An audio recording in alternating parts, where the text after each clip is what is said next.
Hi friends, welcome back to my channel. അപ്പോൾ നമുക്ക് ഇന്നൊരു കള്ളപ്പത്തിൻ്റെ വീഡിയോ നോക്കിയാലോ, റെസിപ്പി എങ്ങനെയുണ്ടെന്ന്. നിങ്ങളെല്ലാവരും ഉണ്ടാക്കാറുണ്ടായിരിക്കും, എന്നാലും എൻ്റേതായ രീതിയിലൊരു റെസിപ്പി ആട്ടോ. ഇതെന്നെ എൻ്റെ മമ്മി പഠിപ്പിച്ചു തന്നാണ്. സാധാരണ ഞാൻ കണ്ടിട്ടുള്ള എല്ലാവരും അപ്പത്തിന് അരി അരയ്ക്കുമ്പം ഒന്നിച്ച് തേങ്ങയും എല്ലാം ചേർക്കുന്നതാണ്. ഇത് ഞാൻ ആദ്യം അരി അരച്ച് വെക്കും, അത് പുളിച്ച് പൊങ്ങി കഴിയുമ്പോൾ വീണ്ടും തേങ്ങ അരച്ച് ചേർത്ത് വീണ്ടും ഒന്നുകൂടെ പൊങ്ങാൻ വയ്ക്കും. അപ്പോൾ ഈ രീതിയിൽ നിങ്ങൾ എല്ലാവരും ഒന്ന് ട്രൈ ചെയ്ത് നോക്കണം കേട്ടോ. ഭയങ്കര സൂപ്പർ ടേസ്റ്റിയാണ്, സോഫ്റ്റുമാണ്. ഒരു ദിവസം ഫുൾ അത് ഉണ്ടാക്കിയിട്ട് വെച്ചാലും അത്ര സോഫ്റ്റ് ആയിട്ടിരിക്കും കേട്ടോ. എല്ലാവരും ഒന്ന് ട്രൈ ചെയ്ത് നോക്കണം കേട്ടോ. നമുക്കെന്നാൽ വീഡിയോയിലോട്ടൊന്ന് പോയാലോ, എങ്ങനെയാണ് ഉണ്ടാക്കുന്നതെന്ന് നോക്കാം കേട്ടോ. അപ്പം നമുക്ക് അപ്പം ഉണ്ടാക്കാൻ എന്തൊക്കെയാണ് വേണമെന്ന് നോക്കാവേ. ഞാൻ ഈ കപ്പിന് 2 കപ്പ് അരിയാണ് എടുത്തിരിക്കുന്നത് കേട്ടോ.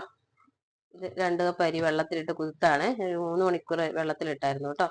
പിന്നെ കുറച്ച് ചോറ്, ഈസ്റ്റ്, ഉപ്പ് ഇത് ചേർത്തിട്ട് അരച്ച് വെക്കും. തേങ്ങ ഇപ്പം ചേർക്കുന്നില്ല കേട്ടോ, രാവിലെ ചേർക്കുള്ളേ. നിങ്ങളെല്ലാവരും തേങ്ങ ഒന്നിച്ച് അരച്ചിട്ടായിരിക്കും അപ്പം ഉണ്ടാക്കാൻ വെക്കാറ്. ഞാൻ തേങ്ങ രാവിലെ അരച്ച് ചേർത്തിട്ട് പിന്നെ ഒന്നുകൂടെ തേങ്ങ ചേർത്ത് പൊങ്ങി വന്നിട്ടാണ് അരയ്ക്കാറ് കേട്ടോ. അപ്പം നമുക്ക് എങ്ങനെയാണ് ഉണ്ടാക്കുന്നതെന്ന് നോക്കാവേ. അപ്പം അരി ഞാൻ മിക്സിയുടെ ജാറിലോട്ട് ഇട്ടിട്ടുണ്ട്. അപ്പം എടുത്ത് വെച്ചേക്കുന്ന ചോറും കൂടെ ചേർക്കുക കേട്ടോ. ഒന്നിച്ചങ്ങ് അരച്ചെടുക്കാം. കുറച്ച് കൂടുതലുണ്ട്, എന്നാലും കുഴപ്പമില്ല. കുറച്ച് ഈസ്റ്റ് കൂടി ഇടുക കേട്ടോ, കുറച്ച് മതി. പിന്നെ കുറച്ച് വെള്ളം, അരയ്ക്കാനുള്ള വെള്ളമേ.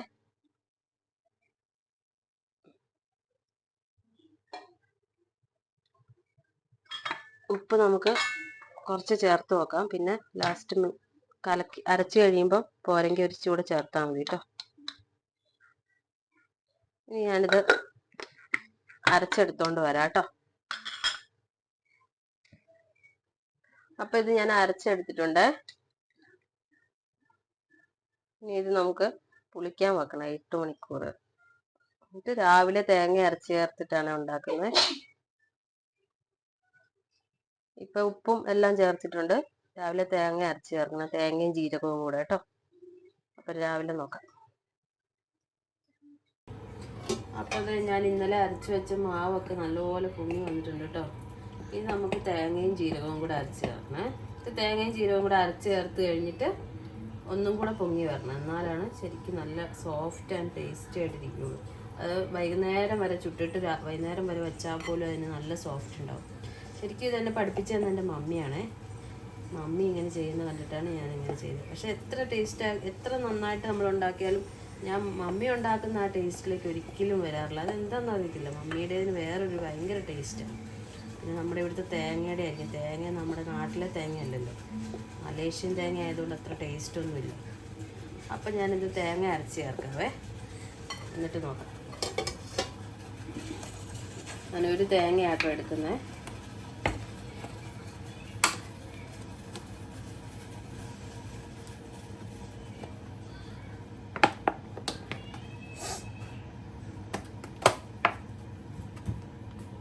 തേങ്ങ കൂടുന്ന അനുസരിച്ച് ഇതിന് ടേസ്റ്റ് കൂടും കേട്ടോ. എത്രത്തോളം തേങ്ങ ചേർക്കുന്നോ അത്രയും നല്ലതാണ്.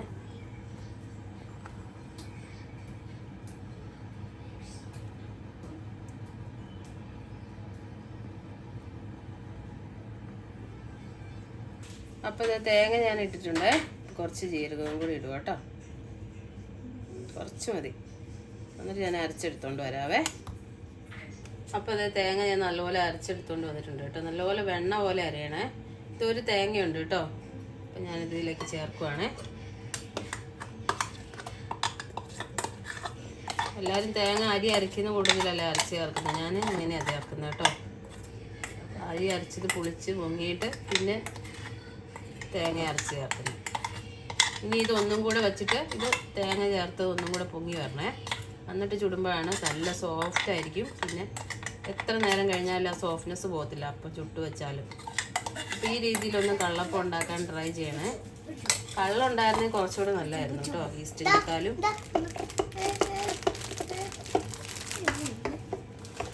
പിന്നെ തേങ്ങ അരയ്ക്കുമ്പോൾ ഒരുപാട് വെള്ളമൊന്നും ഒഴിക്കാതെ അരയ്ക്കണേ. ഇപ്പോൾ ഈ അരി അരച്ച മാവ് എടുത്തിട്ട് അതിൻ്റെ കൂട്ടി അരച്ചാൽ നല്ലതാണ്. കുറച്ചും കൂടെ ലൂസാവാതിരിക്കും. ഒത്തിരി ലൂസായാൽ പിന്നെ അതിൻ്റെ കൺസിസ്റ്റൻസി മാറിപ്പോകും. അപ്പോൾ ഇത് കറക്റ്റാണ്. ഇനി ഇത് നമുക്ക് ഇവിടെ തന്നെ അടച്ചു വെക്കാം. ഒന്നും കൂടെ ഒന്നും കൂടെ അത് പുളിച്ച് പൊങ്ങി വരണം. അന്നേരമാണ് നല്ല ടേസ്റ്റായിട്ട് സോഫ്റ്റായിട്ടിരിക്കും. അപ്പം നമുക്കിതൊന്ന് അടച്ച് വെച്ച് പൊങ്ങി വരുമ്പോൾ നമുക്ക് നോക്കാം. അപ്പോൾ ദേ നമ്മുടെ മാവ് കണ്ടോ നന്നായിട്ട് പൊങ്ങി വന്നിട്ടുണ്ടേ.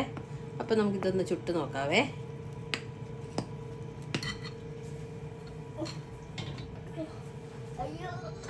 കുറച്ച് എണ്ണ സ്പ്രെഡ് ചെയ്യുക കേട്ടോ. വെളിച്ചെണ്ണയാണ്.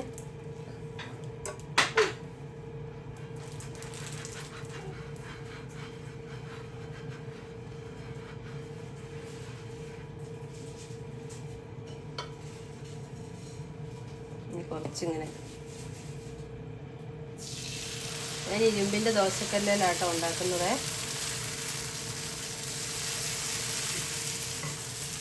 ഇത് നമുക്ക് അടച്ച് വെച്ചിട്ട് വേവുന്നിടം വരെ വെയിറ്റ് ചെയ്യാം കേട്ടോ. അപ്പോൾ ഇത് റെഡി ആയിട്ടുണ്ട് കണ്ടോ. എല്ലാവരും മറിച്ചിട്ടൊക്കെ ചുടാറുണ്ട്. ഞാൻ മറിച്ചിട്ട് ചുടാറില്ല കേട്ടോ. ചിലപ്പോൾ ചുടും, ചിലപ്പോൾ ഇങ്ങനെ ഇടും. ഇപ്പം എങ്ങനെയുണ്ടെന്ന് നോക്കാം കേട്ടോ നമുക്ക്.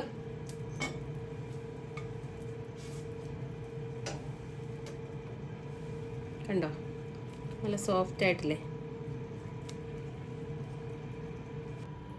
അപ്പോൾ ഈ അപ്പം ഞാനൊന്ന് ടേസ്റ്റ് ചെയ്ത് നോക്കുവാണേ. എന്നാലും നമ്മൾ ഉണ്ടാക്കിയ ചിക്കൻ കറിയില്ലേ, പെപ്പർ ചിക്കൻ, അത് കൂട്ടി ഒന്ന് ടേസ്റ്റ് ചെയ്ത് നോക്കാം കേട്ടോ.